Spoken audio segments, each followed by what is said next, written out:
Es simplemente que repetir lo que alguien dijo un día. me hace mucha gracia. Es que ellos cogen una cosa que dijo Menger, en menor medida, de hecho Menger es el menos citado de los grandes popes de la escuela austríaca, von Baber, Mises, Hayek, y repiten ideas que han dicho ellos como mantra. Muchas veces, muchos de ellos ni siquiera han leído directamente a von Baber, a Mises, a Hayek, lo han escuchado a terceros, un youtuber, un economista o lo que sea, a Huerta de Soto, lo repiten como mantra y es como, no sé, como un yihadista diciendo Allahu Akbar antes de inmolarse. Lo dicen como una reafirmación de la idea. De ahí yo entiendo que hay un cerrojo ideológico en ellos, del cual es muy difícil que salgan. Porque, claro, fíjate, hasta Joan Robinson lo decía. Joan Robinson, economista post-keynesiana, que valoró muy positivamente a Marx, decía que en esta gente se produce la siguiente tautología.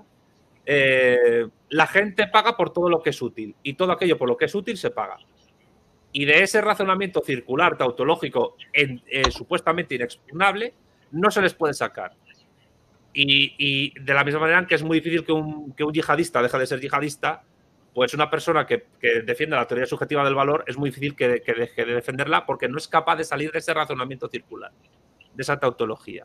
Pero esto lo digo independientemente de lo que tú dices, de que repiten consignas, vamos a llamarlos consignas, sin tener en consideración la ingente cantidad de textos y de estudios que han existido criticando y refutando esas consignas desde hace por lo menos 90 años. Es que esto es muy fuerte, quiero decir, es muy, muy heavy. Julián. Sí, no, yo quiero señalar una cosa, porque no solo repiten consignas ignorando, o sea, consignas reales, ignorando que luego pueda haber alguna refutación a X cosa, ¿sí? Sino que además en muchos casos repiten ideas, el es más racional que la escuela austríaca. Tienes razón, por eso lo he puesto. Sino que en muchos casos repiten ideas que vienen de sus referentes o de sus cuadros, que directamente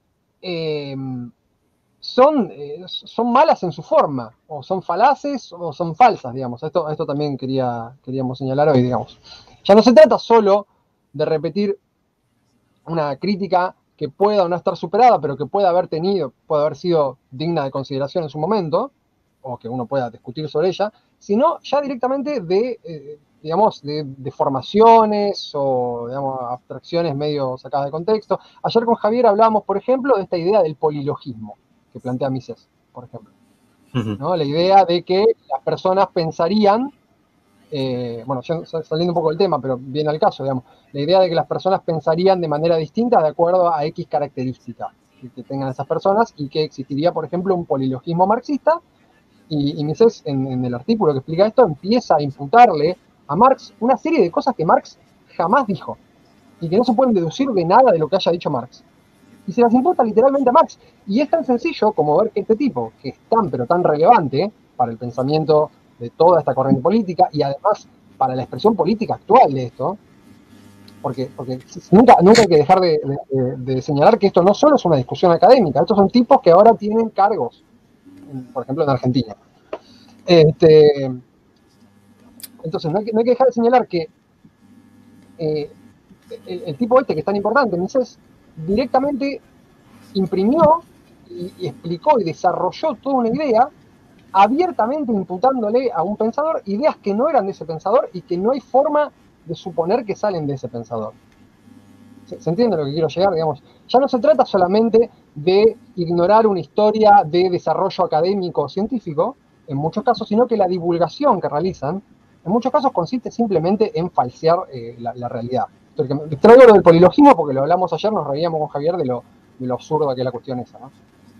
Hombre, y es verdad que hay liberales que son muy leídos y han leído a Marx mucho. Sí, obvio, pero por ejemplo, dice aquí alguien que estamos sobredimensionando a los que no leen. Pero vayamos a un caso que yo he conocido por las lecturas que he hecho de Ferrara y de Daniel Marín. Murray Rothbard, y esto es una cosa que se ha convertido en una verdad simplemente por sociología, considera que Luis de Molina, Martín de Azpilcueta y otros filósofos de la Escuela de Salamanca estaban en contra de la idea estaban en contra de la usura como pecado. O, por ejemplo, que a partir de que la utilidad subjetiva del valor, según Rothbard, ya se defendía en la Escuela de Salamanca. Pero es que luego te vas a los textos de Luis de Malina, de Martín Azpilcueta, de Francisco de Vitoria y de Francisco Suárez, o sea, los teóricos de la Escuela de Salamanca, y es completamente falso. La usura sigue siendo pecado y en ningún momento dan una primacía absoluta sobre lo subjetivo. Es decir, es completamente falso que la escuela austríaca nazca en Salamanca, en la Escuela de Salamanca. Lo digo porque yo vivo aquí. Pero, como Rothbard lo dijo, y luego Jesús Huerta de Soto dijo, hay que llamar a la escuela austríaca escuela española, porque ya en la Escuela de Salamanca está todo esto, sin que la gente vaya a los textos de la Escuela de Salamanca, lo dan por hecho y dicen, pues ya es verdad, y ya es Vox Populi. ¿Por qué es Vox Populi? Porque hay una propaganda. Claro. Es un ejercicio de propaganda que instaura una mentira pública que hace que la gente piense que los primeros teóricos del capitalismo son unos teólogos del siglo XVI de esta ciudad. Pues lo mismo pasa con el marxismo. Exactamente igual. Y... Sí, dime. No, que además, perdón, no se trata de o sea, no sé quién hizo este comentario, no lo leí, pero no es sobredimensionar a los que no leen.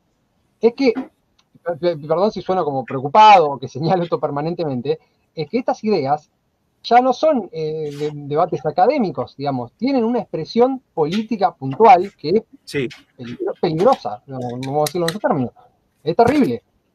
Digamos, yo lo veo en mi país, pero se va a empezar a expresar en otros lugares también. Y digamos, en algún lugar hay que empezar a ponerle un freno en esto y creo yo que un lugar puntual es justamente el lugar donde ellos empezaron, digamos. Por eso se trae también esta discusión a estos planos. A ver, yo estoy totalmente de acuerdo contigo. O sea, no es solo un debate académico, que lo es, no se niega, pero sobre todo es una batalla política. Es una batalla política, que algunos lo llaman batalla cultural, a mí el término no me gusta nada, pero es una batalla política donde algunos ejercen de propagandistas y vendedores de humo. Cuidado, yo no digo que no haya marxistas o autodenominados marxistas que también lo hagan, también combatan en esta batalla política de manera chabacana y vulgar. Por supuesto que los hay, sin conocimiento ninguno. Pero es que es tan fácil como leerlos directamente. Pero también hay que leer al propio.